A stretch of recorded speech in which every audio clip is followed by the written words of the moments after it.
Welcome to Freethought Matters. I'm Laurie Gaylor. And I'm Dan Barker. On today's show, we are memorializing FFRF's Forward Award honoree, the late Cecile Richards.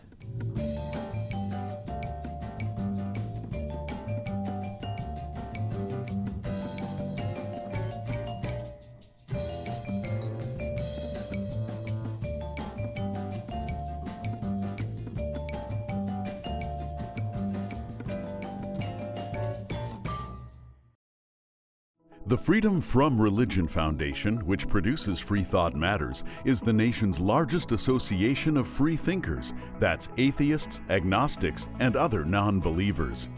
We invite you to join us in our vital work to keep our secular government free from religious influence.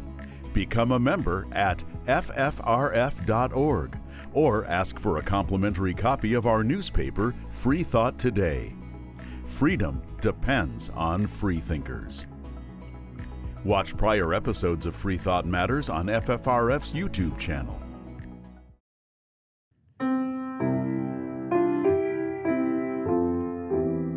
In 2018, the Freedom From Religion Foundation bestowed our Forward Award on ardent abortion activist Cecile Richards in thanks for her lifelong activism. In tribute to this indomitable Planned Parenthood leader, we're revisiting our 2018 interview with her. So may I ask, what was it like to be Ann Richards' daughter? Well, she's the only mom I ever had, so of course it's hard to compare. But, as I was growing up, I think what a lot of folks don't know about Ann Richards is for many years she was what we called a housewife. She was taking care of kids, and we lived in Dallas, so she was trying to throw the perfect dinner party and be the perfect wife. And it wasn't until much later that she actually became politically active herself. She was always a lot of fun, and she was very funny. But I don't think she even realized until, after she'd finally got involved in the women's movement, ran for office, what all she was capable of. And I think it was why to the end of her life, she was so impatient about women. As we say now, she thought women should just start before they're ready and not wait for an invitation, not wait till your resume was perfect. And I think she would be so excited now to see how many young women are running for office, are doing things that were really unthinkable when she was growing up. So she was a housewife.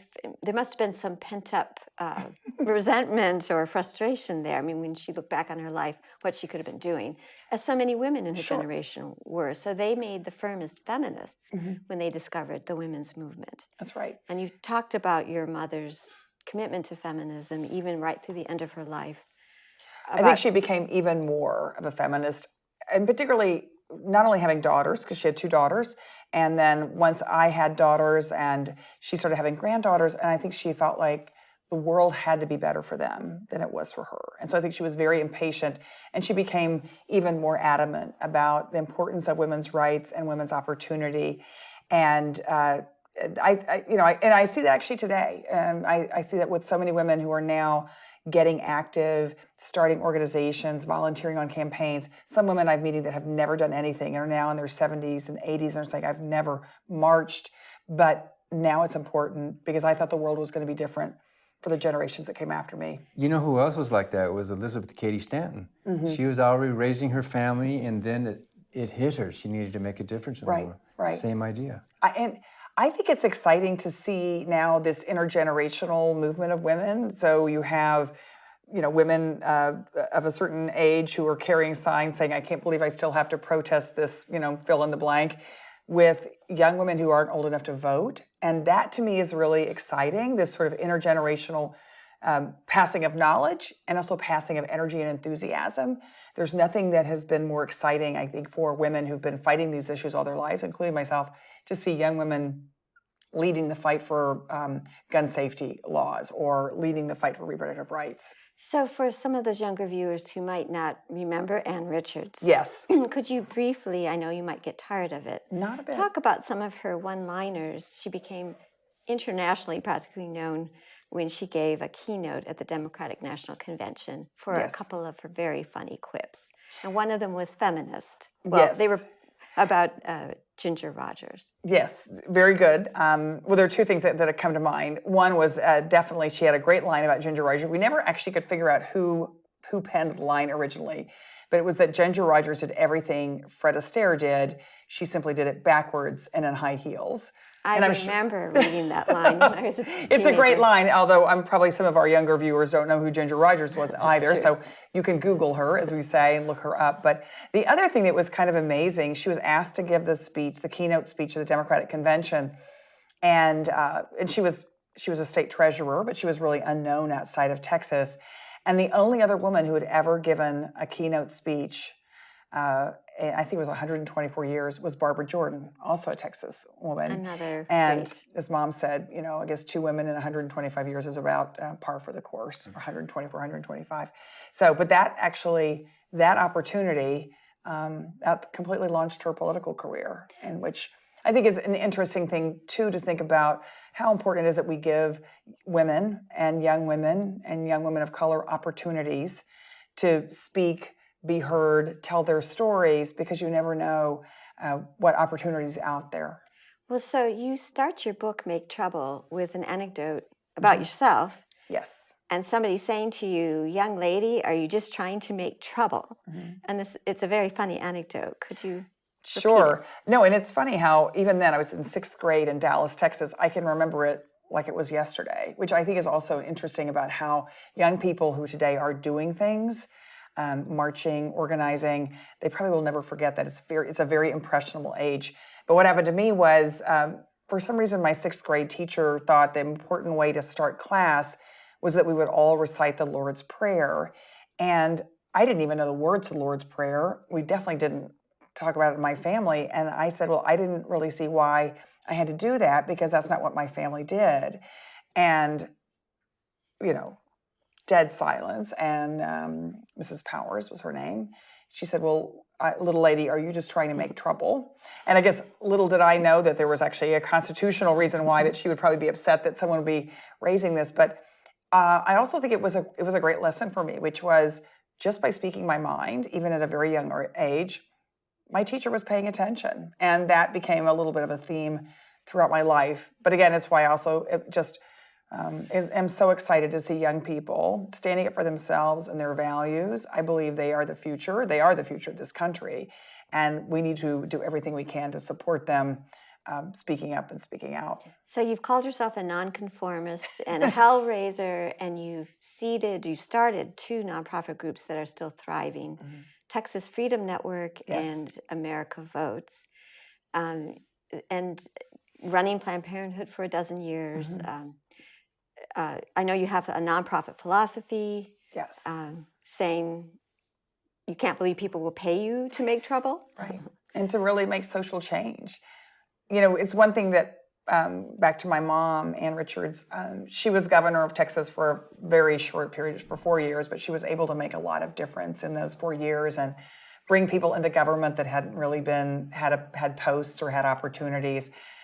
But she said something, and I write about it in my book, so I won't get the words exactly right, but she basically said, you can go a lot of places, you can be a big deal, make a lot of money, meet important people, but there's nothing quite like having a job where people come up to you and say, thanks for making my life better. And that was her belief about public service. And that was my experience at Planned Parenthood. Sometimes people will come to me and say, look with this stricken look about, oh my gosh, how hard it is, it must be so hard to be at Planned Parenthood. And the truth is, actually, for every person that might come up to me and say something rude, there are 99 who come up and say, thank you. Planned Parenthood was there when I really needed health care or I needed someone to talk to. And in fact, even within this organization, I've heard from so many women who say, I was a Planned Parenthood patient and I'm really grateful for the organization. And that's the same experience we've had. People will say it must be so hard to run a controversial group like the Freedom from Religion Foundation. But it's exactly our experience. For every one critic, there's so many people in person who are so supportive. Right. Now, Planned Parenthood, you've retired from it, but still a big booster of it. It's been in trouble with the defunding fights. Right. Absolutely. You weathered a lot of storms in your dozen years, although it's still thriving. what does the future foretell? I mean, I think, so the organization is really strong now, mainly because of the support across the country. I mean, we estimate that 1 in 3 women in this country have been to Planned Parenthood for health care. So I think of them as the alumni association of the organization. And whenever we're under attack, they come out in force. That said, the thing that is really frightening is that folks in charge of Congress and in charge of the administration and the Supreme Court. And the Supreme Court now, yes, have really had women's rights in the crosshairs. And we have to be vigilant. And I fear, particularly with now Brett Kavanaugh on the Supreme Court, that increasingly women's rights and reproductive rights and access to safe and legal abortion is going to become much more of a state-by-state issue. And that really hurts. I come from Texas, where it's already difficult to access affordable health care. And Wisconsin, I'm from Wisconsin. Yes. One of the worst states. So you look at these states and, your rights shouldn't depend on your zip code. But increasingly, that's what it's like in the U.S. So 1 in 3 women, that seems huge in the country. It is huge. And are a lot of these more poor women? Well, a lot of women, we're the first place they come to get an adult, exam, and so that means a lot of students and a lot of women who probably don't have health insurance, may not be employed. So yes, the vast majority of our patients live at 150% of poverty or below, but then a lot of them go on and they finish school, or they have careers, and they become lifelong supporters of Planned Parenthood because they remember what it was like. I know what it was like for me going to Providence, Rhode Island. I'd barely been out of Texas, and when I went away to college, Planned Parenthood was the one place I knew to go. And that's still true. It's incredible to me that these many years later, we're 102 years old, it's still so difficult to access, basic, non-judgmental, affordable reproductive care. So you've said that you were attracted in part in working in Planned Parenthood because of all the strong, hell-raising women like Margaret Sanger, whose motto was "No gods, no masters." Right. She was the original freethinker. She sure was. And I like to think that we still carry that idea at Planned Parenthood, which is, as a young woman who worked for us in Mississippi said to me, when women walk into this clinic in Hattiesburg, this is a judgment-free zone. And that's important because so much of what has to do with reproductive health care is so stigmatized and so judged. And that's what we try to change, what Margaret really believed in. So we have to take a break here. Mm-hmm. This is Freethought Matters. We're talking with Cecile Richards, and are we going to see a little clip of something after? When we come back, we'll see a clip of one of your speeches, and we'll talk a little bit more about controversy in Planned Parenthood.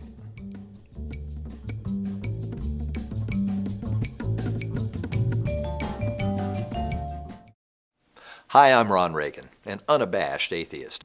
When I first recorded that commercial back in 2014, being openly atheist in America was still fairly uncommon. Today, the fastest growing religious group in the country is the non-religious, especially among the young. That progress is heartening, but the religious pushback is fierce and the forces of Christian nationalism are well organized. Our progress won't continue unless we work together so that reason and our secular constitution will prevail. That's why I'm asking you to join the Freedom from Religion Foundation, the nation's largest and most effective association of atheists and agnostics working to keep state and church separate, just like our founders intended. Please join the Freedom from Religion Foundation today. Ron Reagan, lifelong atheist, not afraid of burning in hell.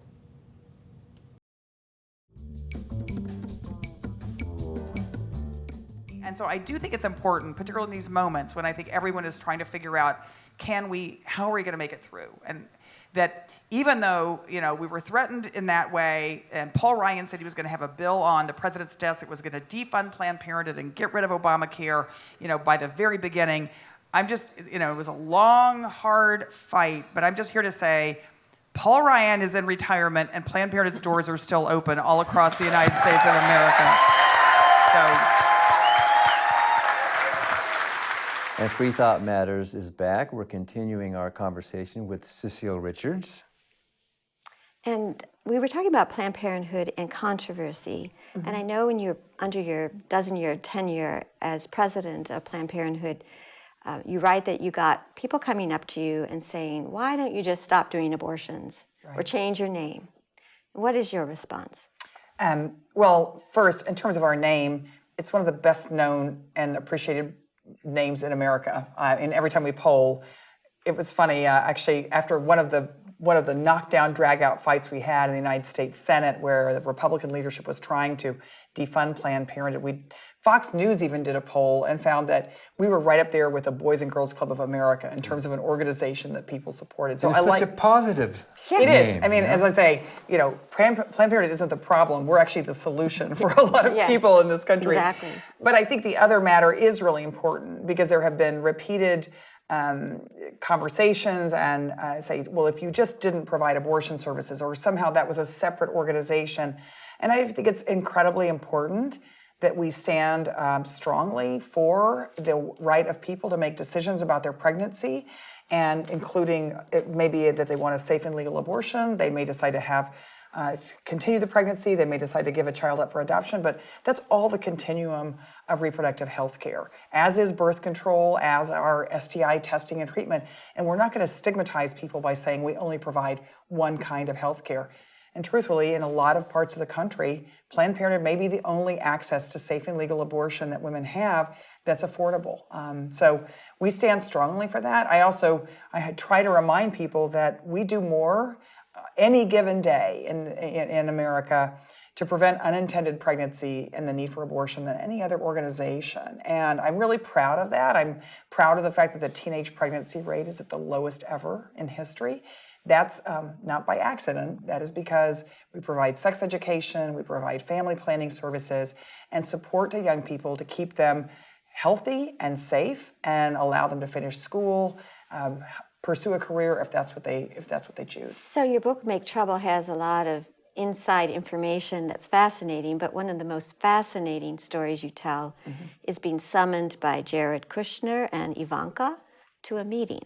Yes. Well, after the election of President Trump, of course, it was a very scary time at Planned Parenthood because he had pledged to defund us. And in fact, the week after the election, we saw a 900% spike in women trying to get in and get an IUD, a long-acting form of contraception, because women were panicked about their ability to get family planning and to be able to go to Planned Parenthood. So we had to organize, but then I got a call through someone else that maybe Ivanka Trump wanted to talk, and look, I will go anywhere, talk to anyone. That was Margaret Sanger's philosophy too. I'm so proud of what we do, happy to talk to anyone. I thought, well, we may as well try. But it turned out, we did, and I took my husband, Kirk, he's a good sport, and went to meet with Ivanka and with Jared Kushner. But basically what they wanted to do and what Jared Kushner was proposing is that if we would quit providing abortion services to people, then he would talk to Paul Ryan about getting even more funding for Planned Parenthood. And I said, well, that was not, the organization wasn't going to trade off women's rights and access to health care for money. But I said, but what you were talking about doing, defunding us, actually this is an important point, we don't get any federal funds for abortion services. The Hyde Amendment has prevented that for years, and even though I disagree with that, that's the law and we abide by it. The only thing that defunding us would do would mean that women could no longer come to us for breast exams, birth control, pap smears, the kind of preventive care that people rely on us for. And I said, so I tried to argue, or at least make our case to him, that by cutting off those services at Planned Parenthood, affordable health care for women, you would actually increase the unintended pregnancy rate in this country. And I can guarantee you, increase the rate of abortion. So I actually think that them doing this kind of thing for political purposes is so detrimental to the very goal, which is to keep women healthy and safe. Well, it's punitive. That's what they're trying to do. Completely. No, I agree. And this is what I actually had several meetings with members of the United States Senate to say, this is actually taking one healthcare provider, which just happens to be the biggest women's healthcare provider in the country, and saying, we're going to treat you differently than all other healthcare providers. Because we operate just like hospitals, we operate just like other healthcare clinics. So they were simply trying to carve out one organization and say, you can't see women on Medicaid, you can't provide these basic preventive care. Hospitals across the country They provide abortion services, they provide birth control, just like Planned Parenthood, but this was only targeted at Planned Parenthood. And it was quite a commentary on Ivanka Trump's commitment to feminism. Well, to say the least. I mean, that was just the beginning. But yes, it's been very disappointing that women associated with, and then she's in charge of women's affairs at the White House. And this has been the most aggressively anti-woman White House that I've seen in my lifetime, and particularly around access to health care. One of the really deep ironies that was underreported, in my opinion, is when the president was trying to get rid of the Affordable Care Act, which would mean millions of people would lose their health care coverage. They also tried to basically had proposed a law that almost passed that would have ended maternity benefits for hundreds of thousands of women in this country. And that, to me, is so cruel. We have the highest maternal mortality rate in the developed world. And the fact that we would cut more women off of access to maternity benefits is unconscionable. I think it's immoral. So your whole book is called Make Trouble. Yes. Now, it's the good kind of trouble. Good trouble. That's what, as Congressman Lewis says, John Lewis, one of my real idols, and such a great leader, he said, it's important to get into good trouble. But part of it is to show that we can make a difference, that an individual such as yourself or anyone else can really change the world. And you do give an example of your mother's run for the governorship. Right. Where she became the first woman governor of Texas, and you write about how no poll said she would win. Right. It was an uphill battle. I mean, it was, although I will have to say, there was a woman governor before her. Oh, I'm sorry. No, but it's kind of funny because her name was Ma Ferguson, and Ma Ferguson, as you might imagine, was married to Paul Ferguson. Paul Ferguson was the governor, and he was actually indicted and thrown in jail for selling pardons. And so they put Ma Ferguson in instead. But I think this is appropriate for this program. Ma Ferguson wasn't known for much. She wasn't really, I think, an outstanding governor. But at the time, one of the big burning issues in Texas was bilingual education. And Ma Ferguson famously said that she was against it because if the English language was good enough for Jesus Christ, it was good enough for the school children of Texas. What year or decade? There we go. We can't remember. I can't remember exactly the year. But anyway, so Mother was the first woman elected in her own right. And to the point, yes, no one ever picked her. No one ever said, you're the one. She had to fight a very tough battle in the Democratic primary, and she was never expected to win, running against kind of a good old boy Texan rancher who never held public office. And there's a lot of similarities about some of the races that have been recently run. But she did win on Election Day, and that was because I believe people never gave up. And a grassroots movement came together of teachers and students and farm workers and labor folks and people who really had not been part of the governing class, if you will, and they made Ann Richards the governor of Texas. And I think it's important in these times when people feel discouraged to know that anything can happen, and that if you don't run, you can't win. And she did, and so I think it's an important lesson. So talking about Jesus Christ in the English language, and I thought you'd like that one. And Margaret Sanger, her motto on her newsletter, The Woman Rebel, was no gods, no masters. And she identified religion as the major obstacle. We know that many or most believers in this country support women's rights, but it's the religious right. Do you think that's the biggest obstacle, the biggest problem that we have is the religious opposition to abortion? I mean, I think that, look, actually, let me back up. People come to us for all kinds of reasons at Planned Parenthood, and people come to us sometimes who are out picketing our clinic and then come in and bring their daughter because just things happen.